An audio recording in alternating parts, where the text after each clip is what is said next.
Contrary to popular belief, most of my training is done at very close ranges. Anywhere from that 3 to 7 yard range is where I spend the majority of my time.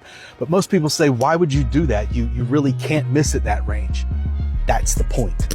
You see, what I do is what they call in Turkish archery, torba training, or in the West, they refer to it as blind bale training. Essentially, what you're working on is your form. That is your entire goal of that training process, is getting your form as perfect as possible so you really don't mess up when you're shooting. With this sort of work, we're trying to build a consistency in our archery so every single shot is exactly the same.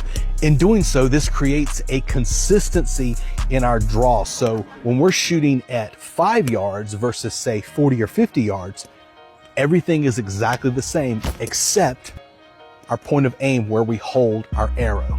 So essentially all we're doing is adjusting our elevation up and down. We don't have to worry about any windage because our form is locked in and perfect on every single shot. For most people, when they're shooting their bow, they get caught up in this ego game where I don't want to shoot that close. I'm going to look weak or I'm going to look silly.